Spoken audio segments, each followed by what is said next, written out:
inspired, you've come to the right places. You are tuned into the Ask Coach Judy Show, a pay-it-forward show to empower one with knowledge for achieving professional and personal success. Your host is Coach Judy, founder of the National Single Parent Resource Center, with over 28 years of coaching executives and individuals to success. Here's Coach Judy. Yes, and we are on live, we are on YouTube, and I'm hoping those who are listening through my speaker app that you are also hearing us, and we have a few challenges sometimes with this app, and I don't know why, so I hope that you are able to listen to the Ask Coach Judy show. If you're wondering, what is this show about? Who is Coach Judy? I want to let you know that our show is about empowerment for helping you achieve personal and professional success, and as well as in your daily life, which means we empower you with all kinds of topics that can make life easier and help you reach your goals. And I want to say, if you would please email me at coachjudylive@gmail.com and tell me what topics you would like us to have on the show or what questions you'd like to hear. I would love to hear from you.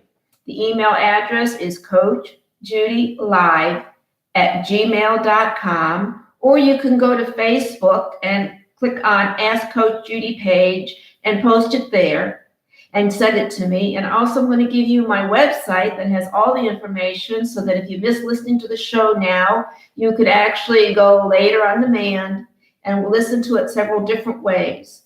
If you go to coachjudy.info, you will see that under what Coach Judy is about and programs, you will see a list of links that direct you right to our app that is recording our show. Also, you can go to YouTube on demand and click in Coach Judy Romanoff, go to the channel, pick up videos, and you will see our show there and pass it on to others. And we also have our show that is with it's PWRP. It's Passionate Worldwide Radio Network. Our show airs on Fridays at 8:30 p.m. And if you're wondering, where does that mean or where does this go? We are going into over 103 countries across the globe. And there are millions of listeners who can listen to the Ask Coach Judy show. One plug I want to say, if you'd like to be a guest on our show, please contact me at 561-441-8557. We are now in January going to be asking for donations for you to be on our show so we can help others expand their horizons through the National Single Parent Resource Center and through Ask Coach Judy website. So I want to thank everybody who's been on our show, who has contributed to our show and making it a show that provides fabulous information. In addition, I just want to let you know our guest in January is somebody you probably have heard of if you are a reader and you've dealt with abuse or you watch who are the best sellers in the bookstores. Have you ever heard of the book A Child Called It, written by Dave Peltzer? I'm pleased to let you know Dave will be on our show on January, I believe it's the 10th or the 16th. He has been honored or recognized by 4 U.S. presidents. He actually carried, I believe, the torch in the 1996 Olympics. And his book on abuse is really about taking your abuse or whatever difficult situation you are facing and let it become a platform for learning how to become resilient against everything that we face in life that is challenging. And that leads into my first guest who's on the show, Deborah Paiva. I'm going to put up the book so you can actually see her book. Her book is Heal Your Heartache, 5 Steps to Reclaim Your Life After a Breakup, Divorce, or Loss of a Partner. And that's why I felt this is so timely to mention Dave first, because what Deborah is doing is giving you tools of how to cope with these issues so that you too can achieve your goals in life, enjoy life, feel positive, and have the type of energy that everybody loves to be around. And that's what we're about. So I'd like to welcome my guest, Deborah Paiva. Paiva. Paiva, thank you. And to share with our listeners, what led you to want to write a book to empower those who read it and make a difference in their lives with your knowledge and expertise that you have gained? And share a little bit about it with us. Okay, the actual journey started many years ago when I had gone through the loss of my first husband. My first husband had passed away when I was only 21 years old.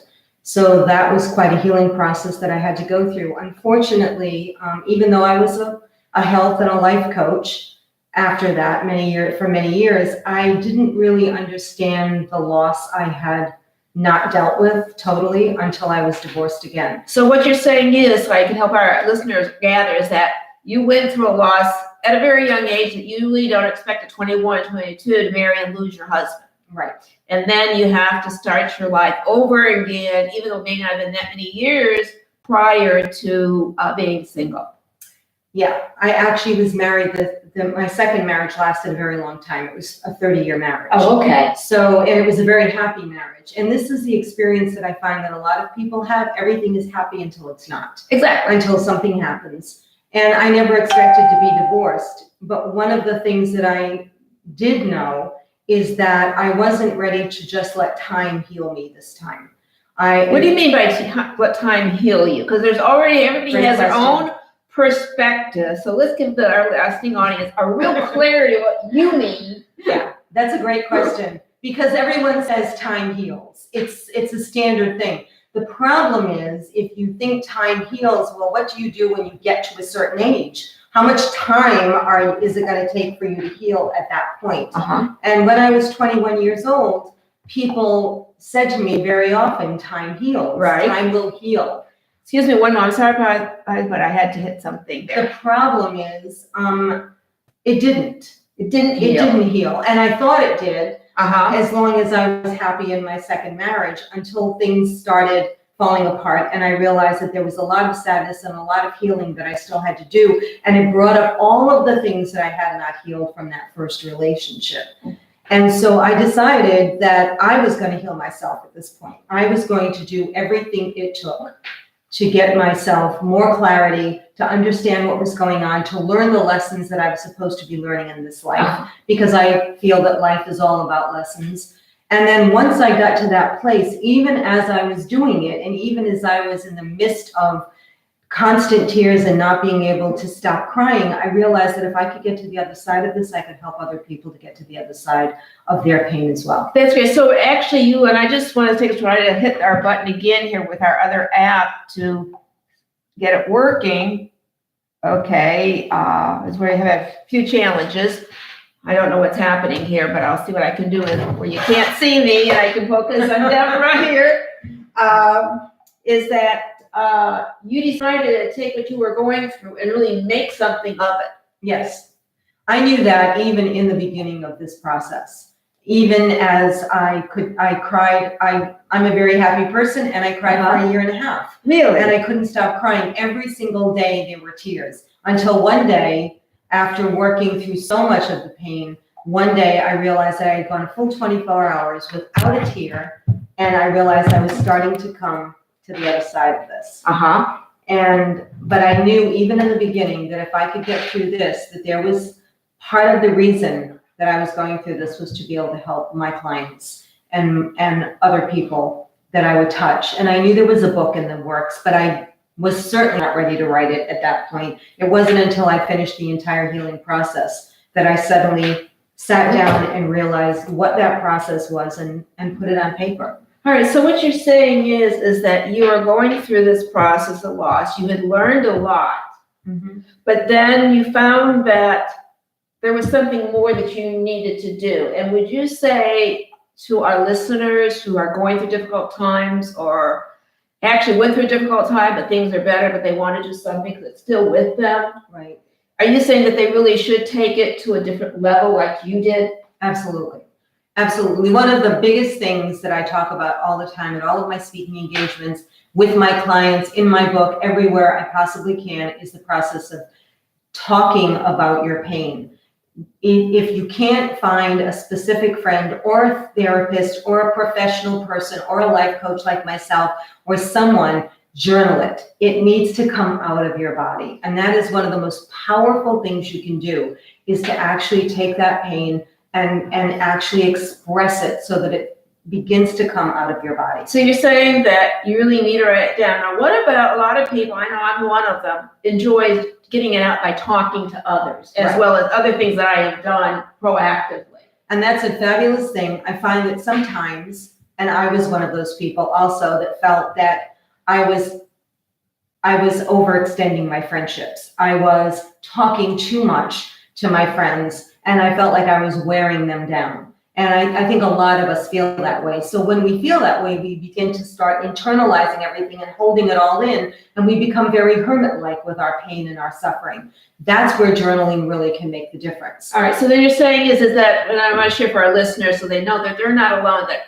actually end up starting to withdraw because you're losing, because you're talking too much, and you've got to do something that's going to have you proactive. Exactly. And there is such a thing as raising your vibration as well. What happens is when we're talking a lot and we're constantly saying my heart is broken or I'm so sad or whatever, at some point we need to transition that. Right. And that point is different for everyone. So it's not the same across the board. But at some point, even if it's just for a few minutes, we need to, in my process, was staring in the mirror and saying, okay, enough, enough already. For the rest of the day, you need to just leave this here and deal with life and welcome friendships and open your heart a bit. And at the end of the night, if those tears start flowing again, that's okay. But we need breaks from our pain. We need to embrace our pain, but we also need to take breaks from it sometimes. Well, that is true. And I just want to say, for my face turning, I just wanted to say we have Brian Bandell, who is calling in from Skype, and I had to make sure that he was able to get through. So, and he is, I see him. Yep, and he is here, but we're going to let Brian listen to what Debbie Paiva has to say about her book. And Brian, just so as you've tuned in, she wrote a book called Heal Your Heartache, I'm sorry. And I just want to also say that Brian is an author of a book called Silence the Living, and he's going to come on and talk about his book as well. So please stay tuned. And wait for Brian, and I want to finish up with Deborah. So here we go. Okay. So sorry. So you started writing this book. Did you find it difficult to put your feelings into a book that would give people tips on how to cope? That's a really, really, really interesting question, because the first book I wrote, which I have not published yet, and I probably will publish eventually, was called How I Healed My Heart. And that was very cathartic for me because it was the full process, and it was where I fleshed out everything that I was feeling. And it was my entire story. I will go back and probably add much more to that story later. But in the process of doing that, or when I finished that process at that point, I realized that what I really needed to publish first was a book that was going to help other people, that was really more focused on others.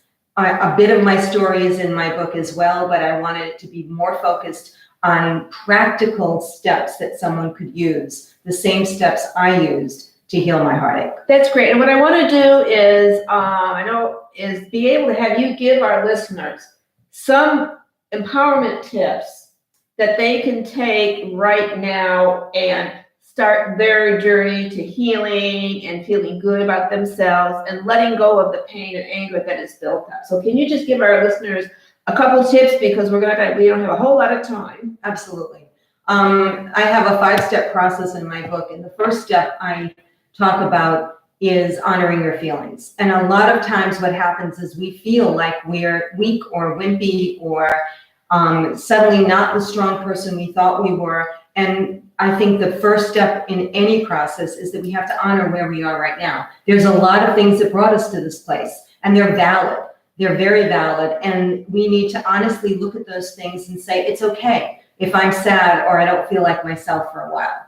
And from there, the second step, and I'll just mention the first two, but the second step is actually examining your beliefs. Why am I feeling like I'm such a failure? One of my beliefs, for example, in my life was that marriage was forever. So when my marriage fell apart and I had to walk away from it, I had no choice because I was enabling the addiction that was going on in my marriage, and I was forced to walk away. I suddenly had to realize that, okay, marriage is forever, but maybe I need to shift that. Love is forever, and marriage is simply an agreement we made between us. And so I had to shift that belief, and that took a while for me to do that. I can imagine. It's very difficult because as a divorce and single parent coach, Absolutely. I found the same thing of them having difficulty to really move on and accept and really know that you can enjoy life again when you are dealing with the loss. Yes. All You right. can. All right. One other tip, and also I want if you could say how people can actually contact your book and read it for themselves. Okay. My other tip is one that I mentioned before, and I can't stress it enough. Writing down your feelings, journaling your feelings. Even if there's no one there to read it, just writing it down, pouring it out of you. The more you can get those things out of your body, the less stress you're going to feel inside your body. That's great. Now, just give our listeners how they can get your book, as I'd like to bring Brian on, because I know he's got a dynamic book that I've been reading. I checked his out. Oh, good. Good. Okay, you can get my book. You can either go to my website, which is deborahpaiva.com. It's DeborahPaiva.com. However, it just came up on Amazon today. I have not even launched it on Amazon, but it is live on Amazon as of this morning. So it's called Heal Your Heartache, and you can look it up on Amazon and you will go right to the link. Right now, they only have the link.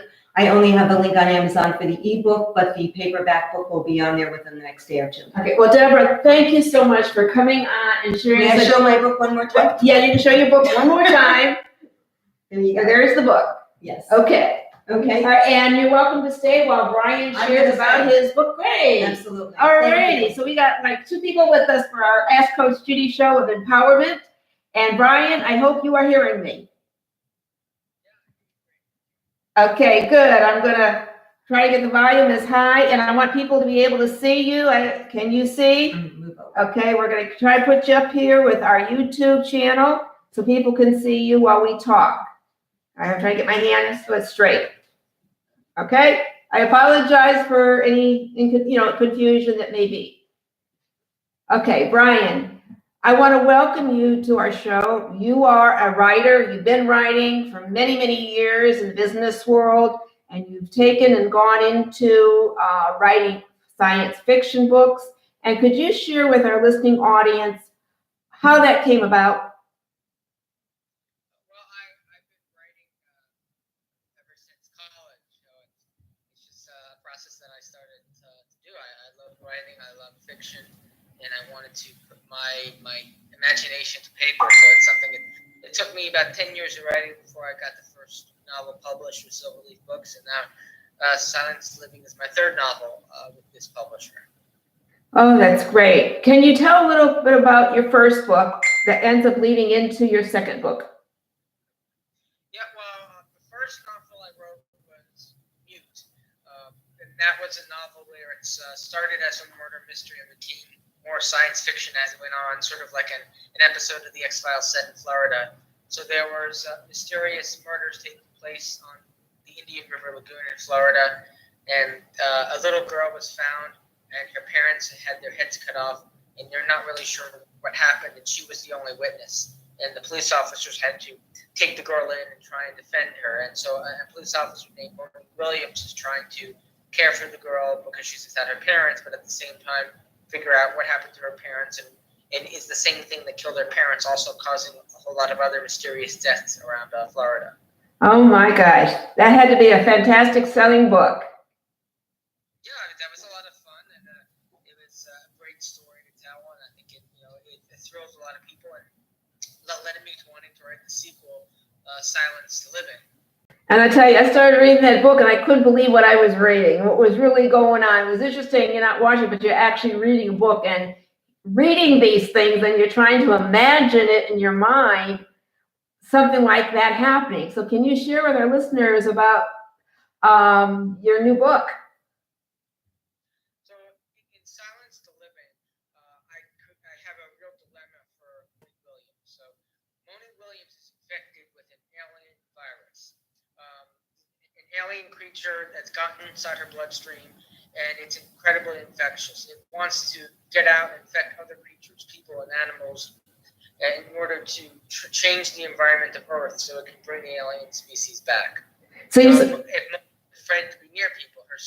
All of her bodily fluids, her saliva, her blood is infectious. So that creates a real problem for her because she's in love with a man named Aaron, and it's very hard for her to be around him. She can't kiss him. It's dangerous to touch him. So they're in a relationship where it's dangerous to be together.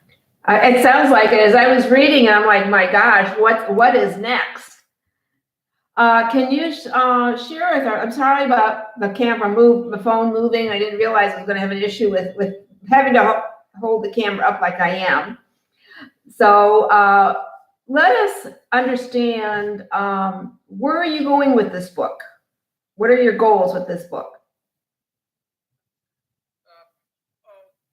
Obviously a book, you want to entertain people, you want to thrill people, of course, and have some scary thrills in there. But I also wanted people to think about relationships and the sacrifices people make. Can you be in a relationship with someone who it's hard to even touch them, where intimacy is taken away? Can you be in a relationship where you're trying to help the person, you're trying to save the person, and you don't know whether you'll be able to do it, and you have to sacrifice a lot from your life to help them. In this case, Aaron has to leave Florida, follow her out to the desert of New Mexico, try and help her, and to be with her, he has to kind of leave everything behind and put his life on the line in order to save her. And he could walk away, he could leave her, but he's thinking, if I walk away, she could die, and also if I walk away and this invasion gets out of hand, if she can't contain it, then I'm responsible for that. So I don't want to walk away. I don't want to just shelter and save myself here. So what I'm really hearing from you is that there's more to this book than just reading about the alien. You're really trying to give the reader messages in real life. Yeah, and I think that has a lot to do with relationships and sacrifices people can make in relationships. How far will you go to help somebody who's struggling and has a problem? Because listen, if you want to really help someone who has a problem, whether it's dementia or whether it's an addiction, it takes a lot of your time, and sometimes you have to make choices in your life to help somebody. And that's not always easy, and sometimes you have to ask yourself, especially if you're now in a situation you're not married or anything.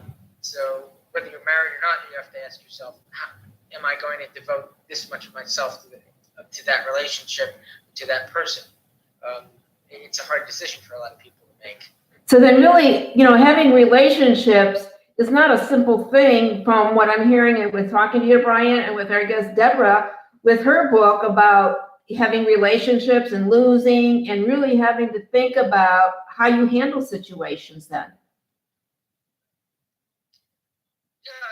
And it's tough. And from Moni's perspective, she wants Aaron's help, but she's afraid to face his own. But she knows that Aaron is going to be in danger by being around her. She knows Aaron could get infected, Aaron could get killed, and part of her says, as much as I want help, I don't want you to risk yourself for me. I don't want you to get hurt from me. So that's another part. People need help, they want people around them, but I think sometimes they don't want to drag other people down. That is true. It's like, I know being a divorce and single parent coach and have the National Single Parents and getting resource calls by people, it's interesting because I find today so many are calling because they don't have money, they're running out of money, and they also don't have, risk of being homeless. And how do you help and empower them to know where to turn to and how to keep the inner self going for the sake of the children?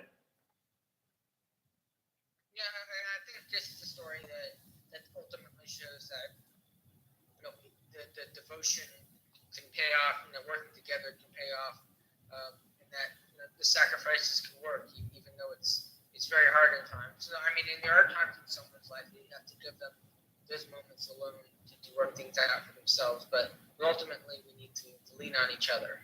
That is true. It's like giving support, regardless of who you are. It's giving support as human beings. Yeah, so I hope that people find it fun and find it exciting in part, but also identify with the characters and what they're going through. Because I think this whole thing about an alien disease, an alien virus, and a lot of it's kind of a metaphor for mental illness that in a lot of cases racks people and that they struggle with.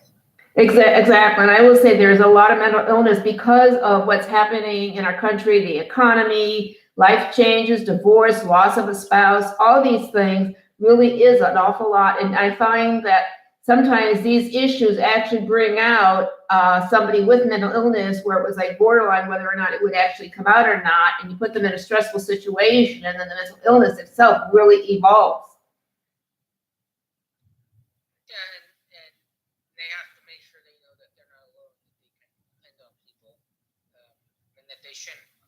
Push people away, but know it'll be hard for someone. So if someone's willing to help, hopefully they'll be able to accept help. Well, I'm really glad I have you on again, and I apologize for this phone. Next time I'm going to have to get a few books to keep this phone up with a stand.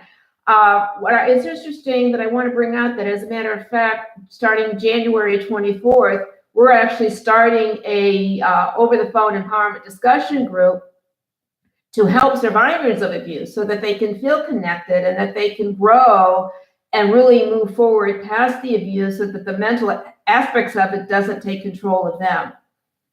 And that's actually going to be starting January 24th by phone through conference calling at 7 o'clock at night. So we really are on our end here trying to give out more information and also programs. And I want to ask you, before we leave, if you could share with our listeners how they can get your great book, because it is. I'm reading it and it's fantastic.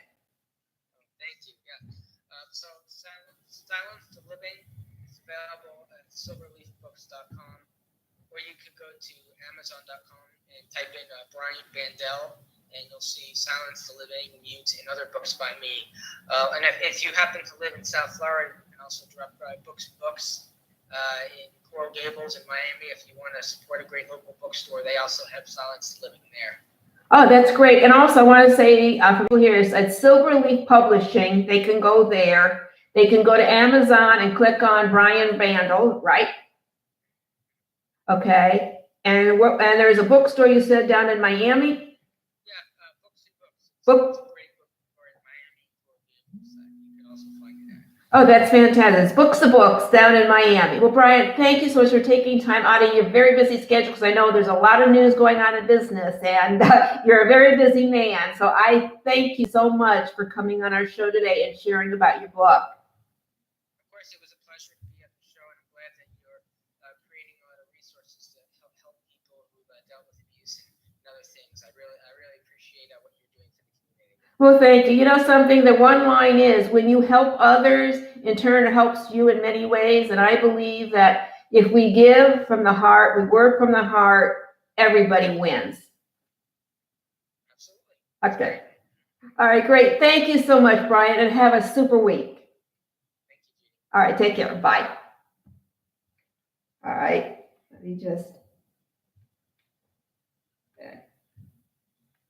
Okay. Well, you know, modern technology, it's great. And we're still finding that we're having a few little technical issues that we are going to continue to work on and improve. Because in January, we've got a hot show and some great guests coming on. And one of the things I want to add to the show, and I'm just going to do it real briefly, is that I want to offer a practical tip for single parent families. And I'm going to tie it in with relationships, because basically that's what we've been talking about today is relationships in different forms. Is that know that, number one, that you are not alone, and know there is a lot of support out there.